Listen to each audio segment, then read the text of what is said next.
सालार साहब के हवाले से आए हैं? चौकीदार ने पूछा। नहीं, ड्राइवर ने बिला तवक्कुफ कहा। वैसे ही आए हैं। सिकंदर उस्मान ने पहली बार अपनी नजरें हटाकर ड्राइवर और फिर चौकीदार को देखा। मैं सालार सिकंदर का बाप हूं, सिकंदर उस्मान ने मुस्तहकम मगर भिर्राई हुई आवाज में कहा। ड्राइवर ने हैरानी से उनको देखा। चौकीदार एकदम बुखला गया। आप सिकंदर उस्मान साहब हैं? सिकंदर उस्मान कुछ कहे बगैर मैकेनिकी अंदाज में गेट की तरफ बढ़ गए। वो शाम को जॉगिंग ट्रैक पर था जब मोबाइल पर सिकंदर उस्मान की कॉल आई। अपनी बेतरतीब सांस पर काबू पाते हुए वो जॉगिंग करते करते रुक गया और ट्रैक के पास एक बेंच पर बैठ गया। हेलो पापा, अस्सलाम वालेकुम। वालेकुम अस्सलाम। ट्रैक पर हूं। उन्होंने उसके फूले हुए सांस से अंदाजा लगा लिया। जी, आप कैसे हैं? मैं ठीक हूं। मम्मी कैसी हैं? वो भी ठीक है। सालार उनकी तरफ से कुछ मजीद कहने या पूछने का इंतजार करता रहा। दूसरी तरफ अब खामोशी थी। फिर चंद लम्हों बाद वो बोले, मैं आज तुम्हारे स्कूल को देखकर आया। रियली? सालार ने बेसाख्ता कहा। कैसा लगा आपको? तुमने ये सब कैसे किया सालार? क्या? वो सब कुछ जो वहां पर है? पता नहीं, बस होता गया। मुझे पता होता तो मैं आपको खुद साथ ले जाता। कोई प्रॉब्लम तो नहीं हुई? सालार को तशवीश हुई। वहां सालार सिकंदर के बाप को कोई प्रॉब्लम हो सकती है? उन्होंने जवाबन कहा। सालार जानता था वो सवाल नहीं था। तुम किस तरह के आदमी हो सालार? पता नहीं, आपको पता होना चाहिए। मैं आपका बेटा हूं। नहीं, मुझे तो कभी भी पता नहीं चल सका। सिकंदर का लहजा अजीब था। सालार ने गहरा सांस लिया। मुझे भी कभी पता नहीं चल सका। मैं तो अब भी अपने आप को जानने की कोशिश कर रहा हूं। तुम सालार एक इंतहाई अहमक, कमीने और खबीस इंसान हो। सालार हंसा। आप ठीक कहते हैं, मैं वाकई ऐसा हूं। और कुछ? और ये कि मैं बड़ा खुशकिस्मत हूं कि तुम मेरी औलाद हो। सिकंदर उस्मान की आवाज लरज रही थी। इस बार चुप होने की बारी सालार की थी।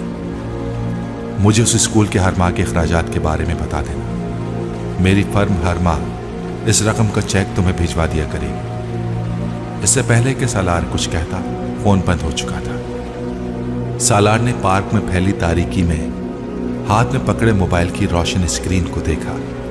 फिर जॉगिंग ट्रैक पर लगी रोशनियों में वहां दौड़ते लोगों को, कुछ दूर वो वहीं बैठा खाली उस ज़हनी के आलम में उन लोगों को देखता रहा। फिर उठकर लंबे लंबे डिग भरते हुए ट्रैक पर आ गया। रिमशा से सालार की पहली मुलाकात लाहौर आने के 1 साल बाद हुई थी। वो लंदन स्कूल ऑफ इकोनॉमिक्स की ग्रेजुएट थी और सालार के बैंक में उसकी तैनाती हुई थी। उसके वालिद बहुत अरसे से उस बैंक के कस्टमर्स में से थे और सालार उन्हें जाती तौर पर जानता था। रिमशा बहुत खूबसूरत, ज़हीन और खुश मिजाज लड़की थी और उसने वहां आने के कुछ अरसे बाद ही हर एक से खासी बेतकल्लुफी पैदा कर ली थी। एक कुलीग के तौर पर सालार के साथ भी अच्छी दुआ सलाम थी और कुछ उसके वालिद के हवाले से भी वो उसकी खासी इज्जत करता था। बैंक में काम करने वाली चंद दूसरी लड़कियों की निस्बत रिमशा से उसकी कुछ ज्यादा बेतकल्लुफी थी। लेकिन सालार को कतई अंदाजा नहीं हुआ था कि किस वक्त रिमशा ने उसे कुछ ज्यादा संजीदगी से लेना शुरू कर दिया। वो सालार का जरूरत से ज्यादा ख्याल रखने लगी थी। वो उसके ऑफिस में भी ज्यादा आने जाने लगी थी और ऑफिस के बाद भी अक्सर औकात उसे कॉल करती रहती। सालार को चंद बार उसका रवैया कुछ खिलाफे मामूल लगा, लेकिन उसने अपने जहन में उभरने वाले शुबहात को झटक दिया। मगर उसका ये इत्मीनान पूरे 1 साल के बाद एक वाक़े के साथ रुखसत हो गया। सालार सुबह ऑफिस में दाखिल हुआ और दाखिल होते ही चौंक गया। उसकी टेबल पर एक बहुत बड़ा और खूबसूरत बुके पड़ा हुआ था। अपना ब्रीफकेस टेबल पर रखते हुए उसने वो बुके उठाकर उस पर मौजूद कार्ड खोला। हैप्पी बर्थडे टू सालार सिकंदर, रिमशा हमदानी। सालार ने बेख्तियार एक गहरा सांस लिया। इसमें कोई शक नहीं था कि आज उसकी सालगिरह थी। मगर रिमशा ये कैसे जानती थी? वो कुछ देर किसी सोच में गुम टेबल के पास खड़ा रहा। फिर उसने बुके टेबल पर एक तरफ रख दिया। अपना कोट उतार कर उसने रिवॉल्विंग चेयर की पुष्ट पर लटका दिया और चेयर पर बैठ गया। बुके के नीचे टेबल पर भी एक कार्ड पड़ा हुआ था। उसने बैठने के बाद उस कार्ड को खोला। चंद लम्हे तक वो उसमें लिखी हुई तहरीर पढ़ता रहा। फिर कार्ड बंद करके उसने अपनी दराज में रख दिया। वो नहीं जानता था कि इस कार्ड और बुके पर किस रद्द अमल का इजहार करे। चंद लम्हे वो कुछ सोचता रहा। फिर उसने कंधे झटक कर अपना ब्रीफ केस खोलना शुरू कर दिया। वो उसमें से अपना लैपटॉप निकालकर ब्रीफ केस को नीचे कारपेट पर अपने टेबल के साथ रख रहा था जब रिमशा अंदर दाखिल हुई। हैप्पी बर्थडे सालार, उसने अंदर दाखिल होते ही कहा। सालार मुस्कुराया। थैंक्स। रिमशा टेबल के सामने पड़ी कुर्सी खींचकर बैठ रही थी जबकि सालार लैपटॉप को खोलने में मसरूफ था। बुके और कार्ड के लिए भी शुक्रिया, यह खुशगवार सरप्राइज था। सालार ने बात जारी रखते हुए कहा। वह अब अपना फोन लैपटॉप के साथ अटैच करने में मसरूफ था। मगर तुम्हें मेरी बर्थडे के बारे में पता कैसे चला? वो पूछे बगैर नहीं रह सका। जनाब, ये तो मैं नहीं बताऊंगी, बस पता चलाना था, चला लिया। रिमशा ने शुगुफ्तगी से कहा। और वैसे भी दोस्त आपस में ये सवाल नहीं करते। अगर दोस्तों को ऐसी चीजों का भी पता नहीं होगा तो फिर वो दोस्त नहीं हुए। सालार लैपटॉप की स्क्रीन पर नजरें जमाए मुस्कुराते हुए उसकी बात सुनता रहा। अब मैं सारे स्टाफ की तरफ से पार्टी की डिमांड लेकर आई हूं। आज का डिनर तुम्हें अरेंज करना चाहिए। सालार ने लैपटॉप से नजरें हटाकर उसकी तरफ देखा। रिमशा, मैं अपनी बर्थडे सेलिब्रेट नहीं करता। क्यों? वैसे ही। कोई तो वजह होगी। कोई खास वजह नहीं है, बस मैं वैसे ही सेलिब्रेट नहीं करता। पहले नहीं करते होगे, मगर इस बार तो करनी पड़ेगी। इस बार तो सारे स्टाफ की डिमांड है। रिमशा ने बेतकल्लुफी से कहा। मैं किसी भी दिन आप सब लोगों को खाना खिला सकता हूं, मेरे घर पर, होटल में, जहां आप चाहें, मगर मैं बर्थडे के सिलसिले में नहीं खिला सकता। सालार ने साफ गोई से कहा। यानी तुम चाहते हो कि तुम्हारे लिए पार्टी अरेंज कर दूं? रिमशा ने कहा। मैंने ऐसा नहीं कहा। वो कुछ हैरान हुआ। अगर तुम पूरे स्टाफ को पार्टी नहीं दे सकते तो कम से कम मुझे डिनर पर तो ले जा सकते हो। रिमशा, मैं आज रात कुछ मसरूफ हूं अपने दोस्तों के साथ। सालार ने एक बार फिर माजरत की। कोई बात नहीं, मैं भी आ जाऊंगी। रिमशा ने कहा। नहीं, ये मुनासिब नहीं होगा। क्यों? वो सब मर्द हैं और तुम उनसे वाकिफ भी नहीं हो। उसने बहाना बनाया। मैं समझती हूं, रिमशा ने कहा। फिर कल चलते हैं। कल नहीं, फिर कभी चलेंगे, मैं तुम्हें बता दूंगा। रिमशा कुछ मायूस हुई, मगर उसे अंदाजा हो गया कि वो फिलहाल बाहर कहीं ले जाने का इरादा नहीं रखता। ओके, वो खड़े होते हुए बोली। मुझे उम्मीद है तुमने माइंड नहीं किया। सालार ने उसे उठते देखकर कहा। नहीं, बिल्कुल नहीं, इट्स ऑल राइट।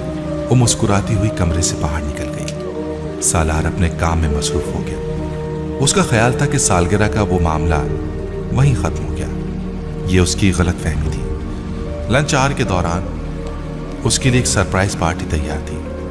उसके बॉस मिस्टर पॉल मिलर ने बड़ी गर्मजोशी से सालगिरह पर मुबारकबाद दी थी। वो पार्टी रिमशा ने अरेंज की थी और केक और दूसरे लवाजमात को देखते हुए वो पहली बार सही मानों में तशवीश में मुब्तला हुआ था। अगर पहले रिमशा ढके छुपे अल्फाज में अपनी पसंदीदगी जाहिर कर रही थी तो उस दिन उसने बहुत वाज़ेह अंदाज में ये बात जाहिर कर दी थी। वो लंच आवर के बाद तकरीबन आधा घंटा अपने ऑफिस में बैठा पहली बार रिमशा के बारे में सोचता रहा। वो अंदाजा करने की कोशिश कर रहा था कि उससे कौन सी ऐसी गलती हुई थी जिससे रिमशा को उसमें दिलचस्पी पैदा हुई। इसमें कोई शक नहीं था कि वो बहुत खूबसूरत थी। पिछले कुछ अरसे में मिलने वाली अच्छी लड़कियों में से एक थी, मगर वो ये नहीं चाहता था कि वो उसमें इन्वॉल्व होने लगे। वो पिछले कुछ अरसे से रिमशा के अपने लिए खास रवैये को उसकी खुश अखलाकी समझकर टालता रहा था, मगर उस दिन ऑफिस से निकलते हुए उसकी तरफ से दिए जाने वाले चंद पैकेट्स को घर जाकर खोलने पर उसके 14 तबक रोशन हो गए थे। वो अभी उन तहाइफ को देखकर तशवीश में मुब्तला हो रहा था जब फुरकान आ गया। ड्राइंग रूम में पड़े वो पैकेट्स फौरन उसकी नजर में आ गए। वाओ, आज तो खास तहाइफ इकट्ठे हो रहे हैं, देख लूं? फुरकान ने सोफे पर बैठते हुए कहा। सालार ने सिर्फ सर हिलाया। घड़ी, परफ्यूम्स, टाइयां, शर्ट्स, वो एक के बाद दीगर उन चीजों को निकाल निकाल कर देखता रहा। ये तुम्हारी बरी का सामान इकट्ठा नहीं हो गया? फुरकान ने मुस्कुराते हुए तबसरा किया। खासा दिल खोलकर गिफ्ट्स दिए हैं तुम्हारे कुलीग्स ने। सिर्फ एक कुलीग ने, सालार ने मदाखलत की। ये सब कुछ एक ने दिया है? फुरकान कुछ हैरान हुआ। हाँ। किसने? रेमशा ने। फुरकान ने अपने होंठ सूखे। तुम जानते हो ये सब गिफ्ट्स 1-1.5 लाख की रेंज में होंगे। वो अब दोबारा इन चीजों पर नजर डाल रहा था। सिर्फ एक घड़ी ही 50,000 की है। कोई सिर्फ कुलीग समझकर तो इतनी महंगी चीजें नहीं देगा। तुम लोगों के दरमियान कोई... फुरकान बात करते करते रुक गया। हम दोनों के दरमियान कुछ नहीं, कम से कम मेरी तरफ से। मगर आज मैं पहली बार परेशान हो गया हूं। मुझे लगता है कि रिमशा मुझ में कुछ जरूरत से ज्यादा ही दिलचस्पी ले रही है। सालार ने उन चीजों पर नजर दौड़ाते हुए कहा। बहुत अच्छी बात है, चलो तुम में भी किसी लड़की ने दिलचस्पी ली। फुरकान ने उन पैकेट्स को वापस सेंटर टेबल पर रखते हुए कहा। वैसे भी तुम बहुत कमारे रह लिए, लगे हाथों इस साल ये काम कर। जब मुझे शादी ही नहीं करनी तो मैं इस सिलसिले को आगे क्यों बढ़ाऊं? सालार, दिन ब दिन तुम बहुत इम्प्रैक्टिकल क्यों होते जा रहे हो? तुम्हें अब सेटल होने के बारे में संजीदगी से सोचना चाहिए।